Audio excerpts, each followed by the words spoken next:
इस सिद्धांत में उन्होंने बताया कि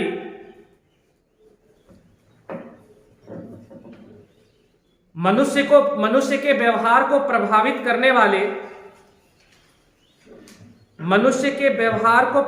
करने वाले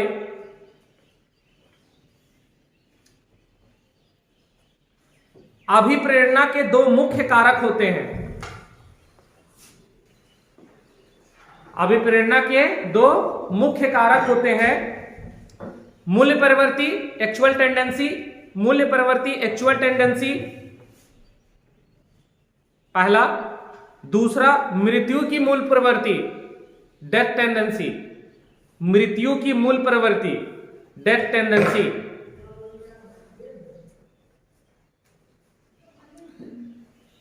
अब पहले समझ लेते हैं, यहां फ्रायड क्या कहते हैं कि व्यक्ति अपने मूल प्रवृत्ति के अंतर्गत क्या करता है, क्रियात्मक कार्यों को करता है, रचनात्मक कार्यों को करता है, जिससे वो हर दिन डेवलप हो सके, विकसित हो सके। लेकिन मृत्यु की मूल प्रवृत्ति के अंतर्गत वो ऐसे कार्य को करता है जिससे वो विध्वंस होता है, उसका नुकसान होता है। ठीक है, तो इस पर एक एग्जाम्पल है, मुगल सम्राट जितने आया सब विध्वंस कार्य को किया, इसीलिए उसका साम्राज्य क्या हो गया, खत्म हो गया। एक राजा 100 रानियां रखने की तमन्ना, अपना राज्य को ना संभाल कर दूसरे राज्य को क्या करना, हथियाना। ठीक है, अधिक से अधिक संपत्ति अर्जित करना, ये सब क्या है, विध्वंस के कारण। ठीक है ना। तो जो इंसान में ये दोनों चीज समान बराबर है तो बहुत बढ़िया, लेकिन समान बराबर नहीं है, मूल परिवर्तियां कम है और मृत्यु की परिवर्तियां ज्यादा है, तो वो गलत काम को ही करेगा। ठीक है, लिख लेंगे, मूल परिवर्तियों के अंतर्गत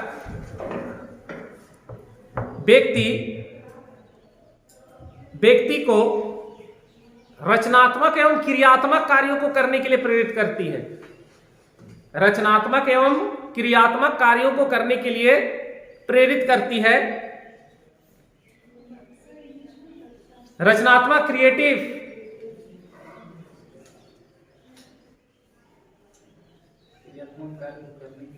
प्रेरित करती है। और मृत्यु की मूल प्रवृत्ति डेथ टेंडेंसी और मृत्यु की मूल प्रवृत्ति मनुष्य को विध्वंस कार्य को करने के लिए प्रेरित करती है।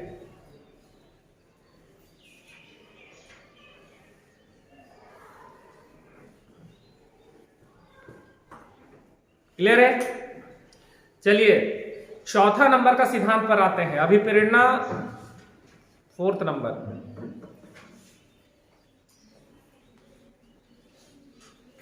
सिलेबस में कितना छोटा छोटा पॉइंट लिखा हुआ है, लेकिन इसके अंदर कितना बड़ा एकदम पढ़ना पड़ता है? तो अभिप्रेरणा के प्रोत्साहन सिद्धांत, पिछले बार 18-20-22 में एक लड़की है, उसका लाभ अब भूल गया क्या, तो लाभ क्लास भी करती, तो आई, तो हो सकता है उसके कोई घर वाले पहले से बीएड किए हो, तो उसको बोल दिया गया कि बीएड बहुत आसान है। तो आई, काउंसलिंग हो गया, एडमिशन भी ले ली। फिर जाने समय बोली सर हम सब कर लेंगे, हमको क्लास करने की कोई आवश्यकता नहीं। ठीक है, 1 महीना बीत गया, 2 महीना बीत गया, जब इंटरनल एग्जाम आया तो फेल हो गई। इंटरनल एग्जाम जब हुआ तो फेल हो गई इंटरनल एग्जाम में। तो बोली हम सर कैसे फेल हो गए, इतना छोटा छोटा सिलेबस है, कैसे हम फेल हो सकते हैं। अब उससे पूछा गया है, सवाल पूछा गया है कि अभिप्रेरणा से आप क्या समझते हैं, तो लिखती क्या है कि अगर कोई व्यक्ति अभिप्रेरित होकर भोजन करता है, खाता है, तो अभिप्रेरणा कहलाता है। उसको कोई और वैसे ही पढ़ाया होगा, समझ गए? तो सिलेबस छोटा है, लेकिन इसके अंदर इतना सारा चीज पढ़ना है, छोटा छोटा चीज को पढ़ना, और एग्जाम में पूछता है सवाल। अभिप्रेरणा के प्रोत्साहन सिद्धांत इसको बोलते हैं इंसेंटाइव थ्योरी ऑफ मोटिवेशन। इंसेंटाइव, ये थ्योरी जो है बॉल्स तथा कॉफमैन के द्वारा लाया गया है, मनोवैज्ञानिक है। यहां पे इस सिद्धांत में कहा गया है कि व्यक्ति क्या करता है, अपना कुछ सिचुएशन को क्रिएट करता है, अपने काम को करने के लिए प्रोत्साहित होता है। जैसे एक एग्जांपल दे रहे हैं, आप जिस जगह पर रहते हैं वहां दूर दूर तक पानी की कोई व्यवस्था नहीं है, ना हैंडपंप है, ना कुआं है, ना सप्लाई का पानी, कुछ नहीं है। अब जब तक आप अपने आप को प्रोत्साहित नहीं करिएगा, जब तक अपने आप को प्रेरणा नहीं दीजिएगा, तब तक वहां आपके लिए पानी की सुविधा नहीं हो सकती। राजस्थान के लोग हर दिन अपने आप को क्या करते हैं, प्रोत्साहित करते हैं उस पानी को लाने के लिए, और नहीं तो कम से कम पर डे 25 से 30 किलोमीटर की दूरी का सफर करते हैं और वो अपने घर के लिए पीने की पानी की व्यवस्था करते हैं। इसका मतलब यहां पे हुआ कि अपने आप को वो प्रोत्साहित करके अपना प्रेरणा दे रहा है, ठीक है ना। लिख लेंगे, अभिप्रेरणा के प्रोत्साहन सिद्धांत का प्रतिपादन, अभिप्रेरणा के प्रोत्साहन सिद्धांत का प्रतिपादन मनोवैज्ञानिक ब्लैक पेन से लिखाएगा और इन्वर्टेड कॉमा में खुलेगा बंद होगा, बोल्स तथा कॉफमैन, बॉल्स बामे कर बो आधा ला और सा, बोल्स तथा कॉफमैन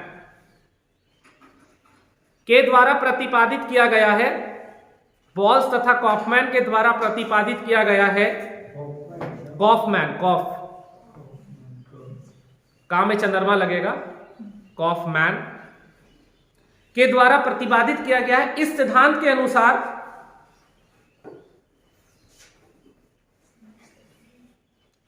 मनुष्य के वातावरण में विभिन्न प्रकार की स्थिति, सिचुएशन, विभिन्न प्रकार की स्थिति,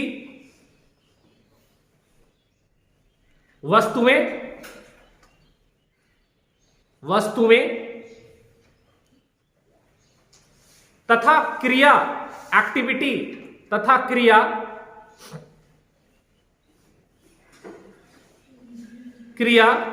मनुष्य को प्रभावित करती है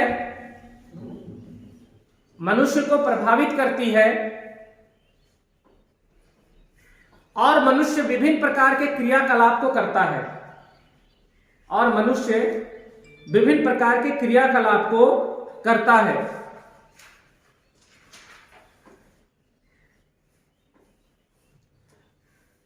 मनोवैज्ञानिक बॉल्स तथा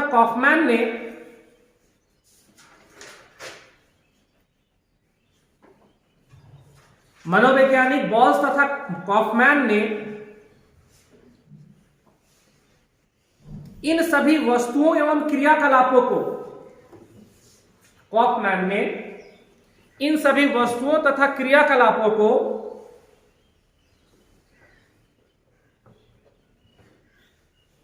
प्रोत्साहन का रूप माना है, प्रोत्साहन का रूप माना है, और इनके अनुसार प्रोत्साहन का रूप माना है, और इनके अनुसार प्रोत्साहन के दो प्रकार होते हैं, नकारात्मक और सकारात्मक, नेगेटिव एंड पॉजिटिव। दो प्रकार होते हैं, नकारात्मक और सकारात्मक, नेगेटिव और पॉजिटिव। जैसे उदाहरण के लिए for the example, paragraph change कर लेंगे यहां पे। जैसे उदाहरण के लिए फॉर द एग्जांपल, सकारात्मक प्रोत्साहन के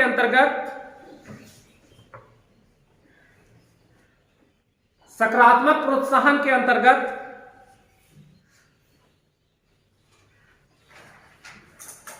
मनुष्य अपनी मूलभूत आवश्यकताओं की पूर्ति के लिए, मनुष्य अपनी मूलभूत आवश्यकताओं की पूर्ति के लिए,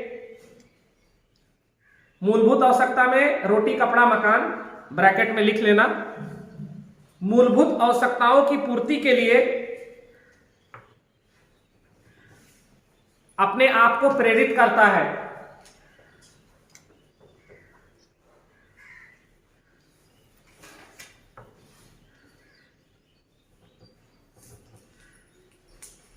नकारात्मक प्रोत्साहन के अंतर्गत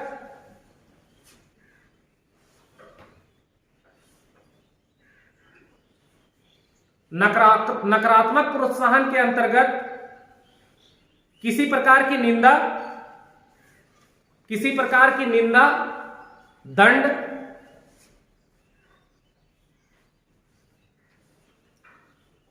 आदि से वह प्रेरित होता है।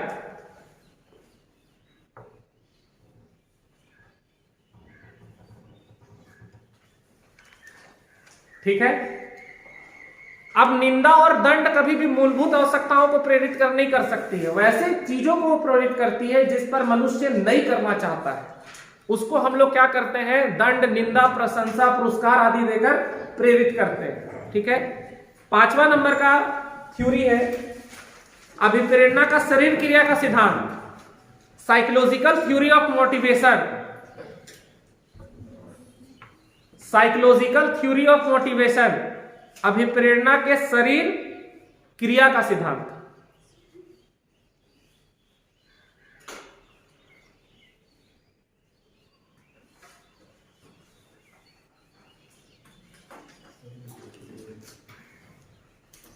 इस सिद्धांत का प्रतिपादन मनोवैज्ञानिक मॉर्गन के द्वारा किया गया है। ये कहते हैं कि जिस तरह मनुष्य की शरीर की बनावट होती है, रचना होती है, उसी तरह वो अपने आप को प्रेरित करता है। हट्टा कट्टा है, शक्तिशाली है, वो ऐसा काम करेगा, कमजोर है तो वैसा काम करेगा। समझ रहे हो बात को, है ना। मतलब वैरायटी है हमारे वर्ल्ड में, लोगों की क्या है, हमारे पास वैरायटी है कि अगर पावरफुल इंसान है तो उसको वैसे ही काम भी मिलता है और वो वैसा काम भी करता है। अब ऐसा थोड़ी कि हर कोई जाकर रेसलर बन सकता है, पॉसिबल है रेसलर बनना? नहीं पॉसिबल है। ठीक है, पॉसिबल है अगर हम आज के डेट में टीवी पर क्रिकेट मैच देखते हैं और ऐसा हम विडंबना बना लिए अपने दिमाग पर कि हम विराट कोहली पहनेंगे, तो पॉसिबल नहीं है, क्योंकि वो उसके क्या है, इस सिद्धांत पर है, उसकी वो शरीर पर वो एक प्रेरणा छुपी हुई है। समझ रहे हैं बात को। तो कहने का मतलब यह है कि ये मॉर्गन कहते क्या है कि किसी भी मनुष्य या किसी भी व्यक्ति की जो शरीर की जैसी रचना होती है वो अपने आप को वैसी प्रेरित कर पाता है। जैसे कि एग्जाम्पल देते हैं, कुछ बच्चे जो होते हैं वो विकलांग होते हैं, है ना। तो विकलांग होते हैं तो उन्हें उसी तरह अपने आप को प्रेरित करना पड़ता है। तो विकलांग की बात नहीं कर रहे हैं, बहुत सारे लोग क्या है, किन्हीं का दिमाग बहुत तेज है, किन्हीं का दिमाग बहुत कमजोर है, किन्हीं में बहुत ज्यादा सहन शक्ति है, किन्हीं में सहन शक्ति नहीं है, बहुत जल्दी वो गुस्सा हो जाते हैं, बहुत सारी चीजें हैं। ये सब सारी चीज शारीरिक बनावट के अंतर्गत आता है। ठीक है, लिख लेंगे अभिप्रेरणा के शरीर क्रिया का सिद्धांत, अभिप्रेरणा के शरीर क्रिया का सिद्धांत का प्रतिपादन मनोवैज्ञानिक मॉर्गन के द्वारा किया गया है। अभिप्रेरणा के शरीर क्रिया का सिद्धांत का प्रतिपादन मनोवैज्ञानिक मॉर्गन के द्वारा किया गया है। इस सिद्धांत के अनुसार मनुष्य की समस्त व्यवहार एवं क्रियाएं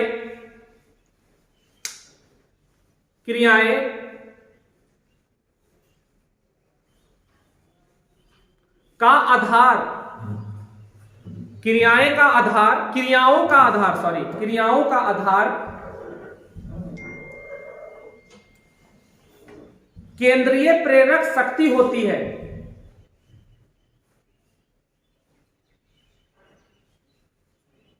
सेंट्रल मोटिवेटर इसको बोलते हैं, केंद्रीय प्रेरक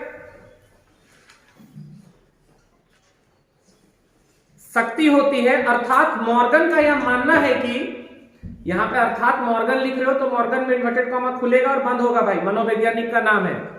अर्थात मॉर्गन का मानना है कि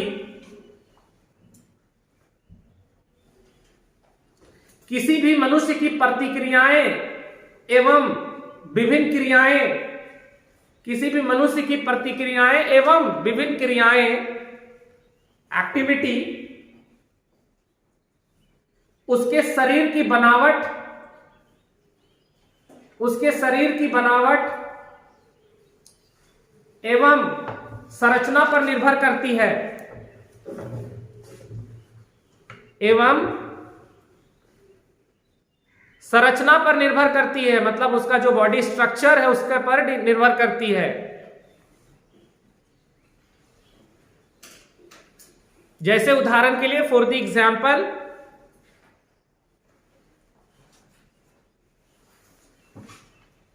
स्नायु तंत्र, क्या बोलते हैं इसको इंग्लिश में भाई? आप नहीं बताएंगे। स्नायु तंत्र क्या बोलते हैं?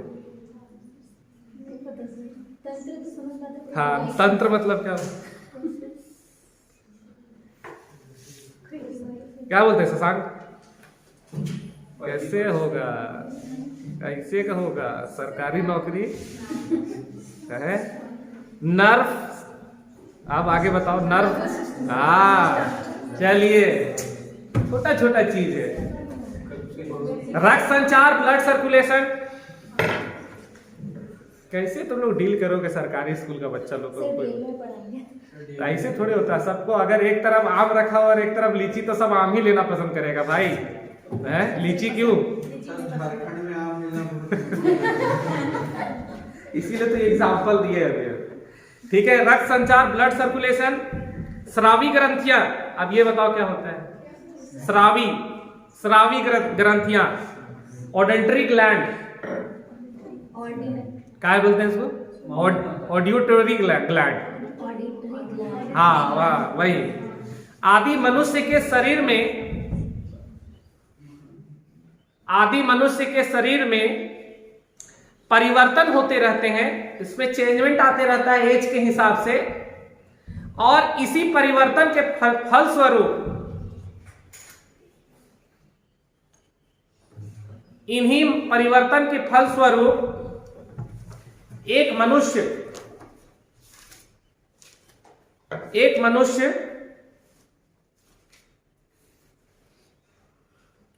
अपनी विभिन्न प्रतिक्रियाओं एवं क्रियाओं को कर पाता है।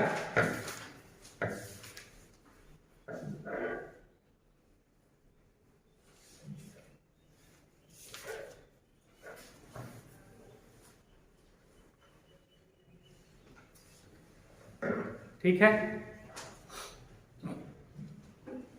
एक हेडिंग डालेंगे, techniques to motivate children in classroom. कक्षाओं में बच्चों को प्रेरित करने की तकनीक। ज्यादा नहीं लिखाएंगे, 2-3 पॉइंट लिखा कर छोड़ देंगे। Technique to motivate children in classroom.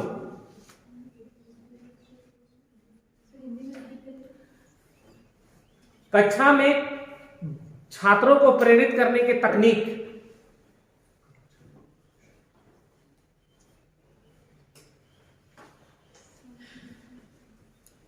अच्छा एक बात बताओ, आप लोगों के हिसाब से स्कूल में 5 सब्जेक्ट होता है? हिंदी है नहीं तो अभी 5 ही सब्जेक्ट ना, Hindi, English, social science, math और साइंस। आप लोगों के हिसाब से सबसे बोरिंग सब्जेक्ट कौन सा है?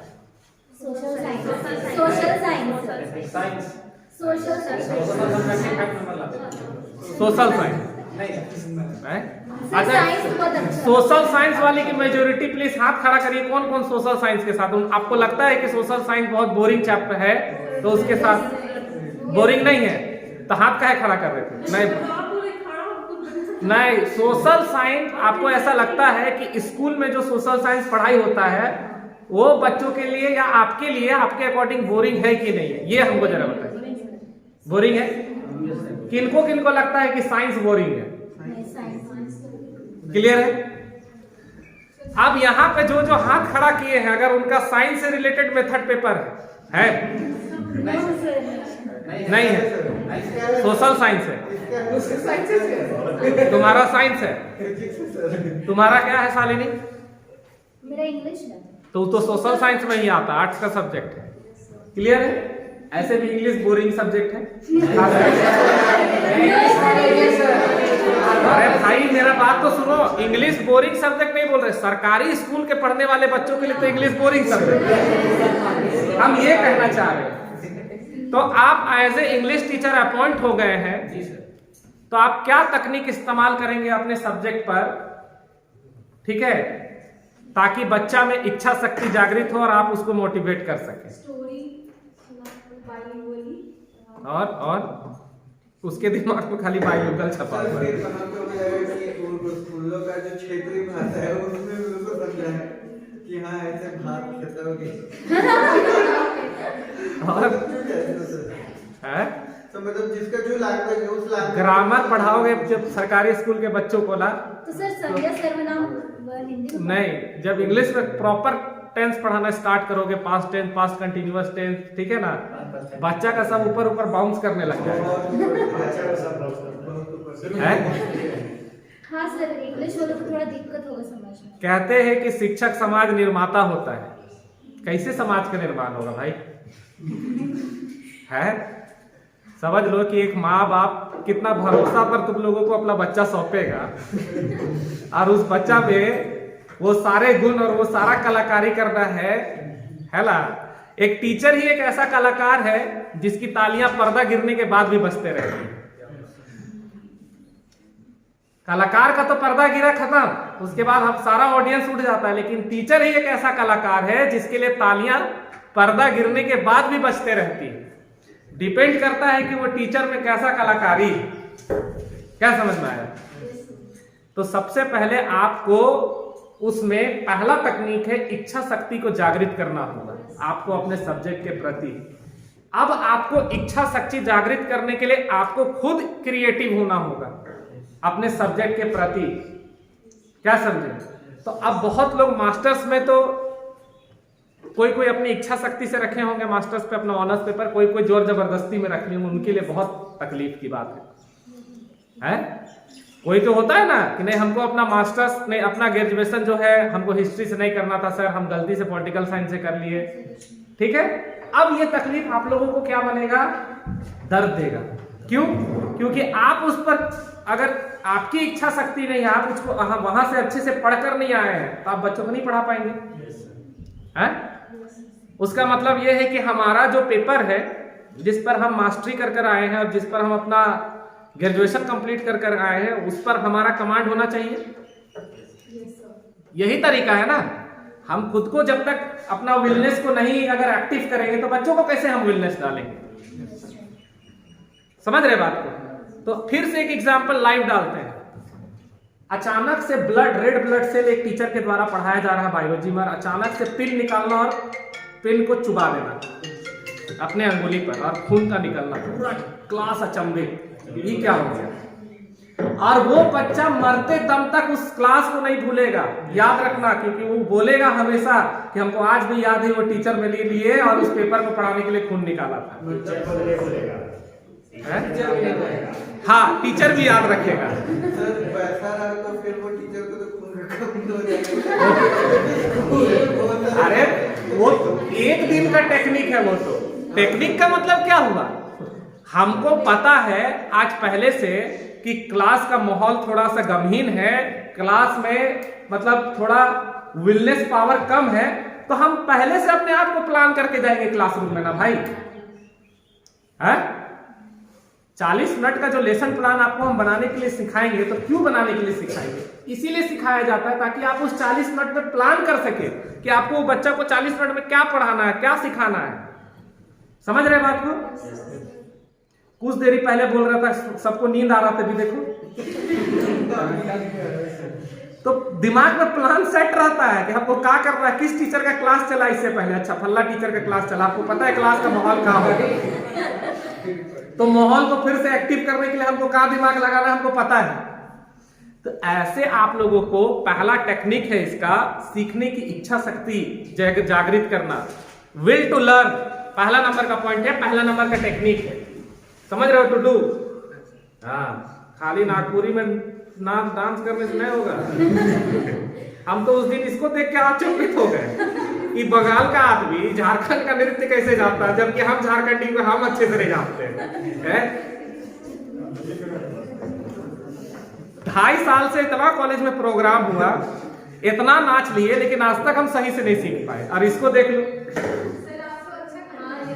है सर आपको अच्छा नाच रहा था। नहीं, वो थोड़े अच्छा है, प्रॉपर वैसे को नहीं बोला जाता है, प्रॉपर वो स्कूलों में नाच रही थी। और सबसे बड़ी बात हम बात करते हैं, इसको देखे तो हम कुछ दिन पहले डिस्कस भी कर रहे थे कि हम लोग जब बात करते हैं त्रिभाषा सूत्र का, 3 लैंग्वेज फार्मूला का, तो ये बच्चा को कैसे नहीं सिखाया गया मदर टंग हिंदी? स्कूले से ही नहीं सीखा है। अभी हाल फिलहाल में नाज मैडम पेपर पढ़ाती है ना जी, 3 लैंग्वेज फॉर्मूला पढ़ना है। 3 लैंग्वेज फॉर्मूला क्यों लाया गया था? इसलिए लाया गया था ताकि अंग्रेजी हुकूमत के समय जैसी व्यवस्था कर दी गई थी कि भैया अंग्रेजी जानोगे तभी नौकरी मिलेगा, तो मजबूरी था अंग्रेजी उस समय जानना। जब अंग्रेज चला गया तो स्थिति यह थी कि इतनी मतलब क्रिश्चियन संस्थानों को दिया गया था जिम्मेदारी पढ़ने लिखाने का, उस समय वो फोकस करते थे अंग्रेजी पर। अब ऐसी स्थिति हो गई अंग्रेजों के छोड़ने के बाद कि कुछ दिनों तक, साल 2 साल तक, जब तक हमारा संविधान नहीं बना था तब तक क्या हुआ, पूरा प्रशासनिक कार्य अंग्रेजी में चलता था।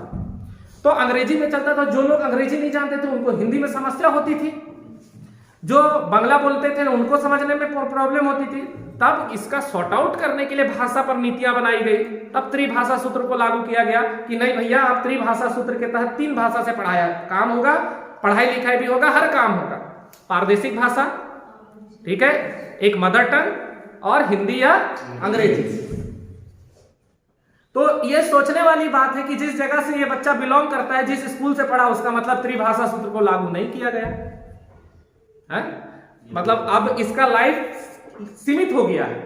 ये बंगाल के अलावा दूसरा जगह नौकरी नहीं कर पाएगा। कहां से कर पाएगा? इंग्लिश जानता ही नहीं। अगर इंग्लिश जानता तो पॉसिबल था, है ना।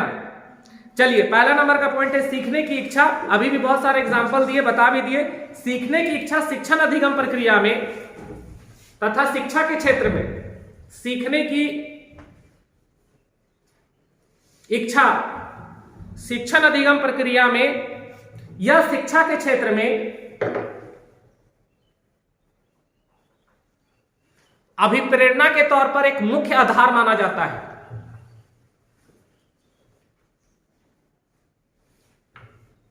अभिप्रेरणा के तौर पर मुख्य आधार माना जाता है,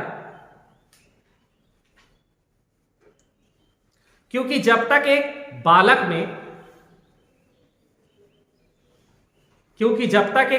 में सीखने की इच्छा शक्ति जागृत ना हो जाए, जब तक एक बालक में सीखने की इच्छा शक्ति जागृत ना हो जाए,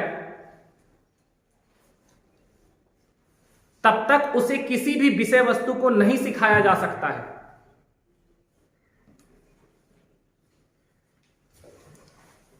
अतः एक शिक्षक को अपनी पाठ्य विषय वस्तु को पढ़ाने से पहले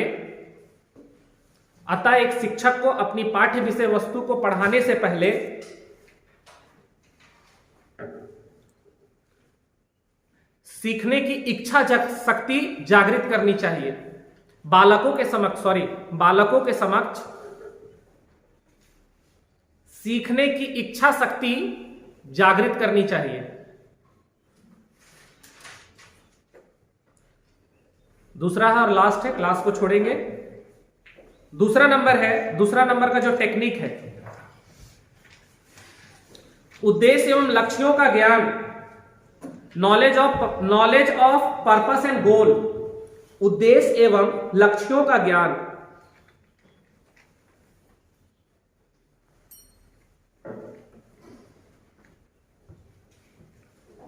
ठीक है, पहले समझ लेते हैं। एक टीचर साइंस पढ़ा रहा है, तो साइंस का क्या उद्देश्य है, क्यों बच्चों को पढ़ाया जाता है। अगर बचपन से ही हम ये उसको बताने लग जाए कि बेटा तुम अच्छे से साइंस पढ़ोगे तो डॉक्टर और साइंटिस्ट बन सकते हो, तो उसमें प्रेरणा खुद पे खुद जागृत हो जाएगा।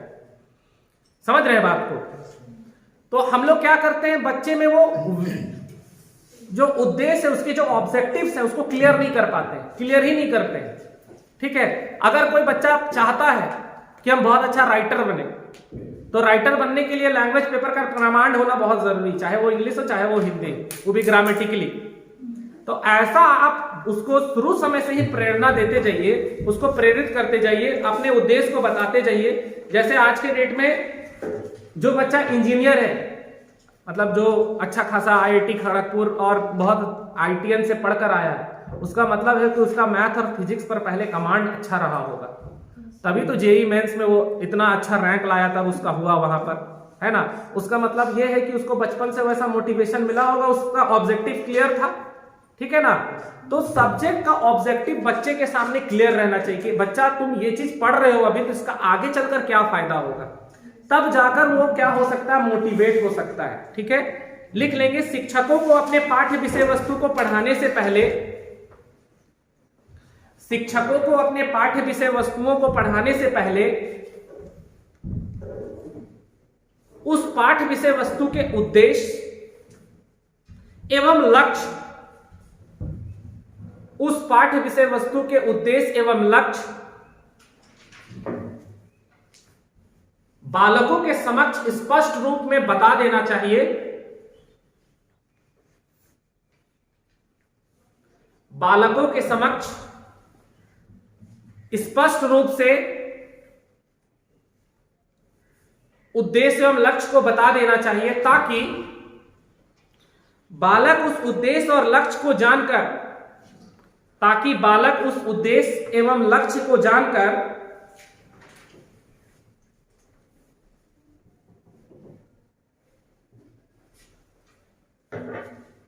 उस विषय वस्तु को सीखने के लिए अभिप्रेरित हो सके, उस विषय वस्तु को सीखने के लिए क्या हो सके, अभिप्रेरित हो सके।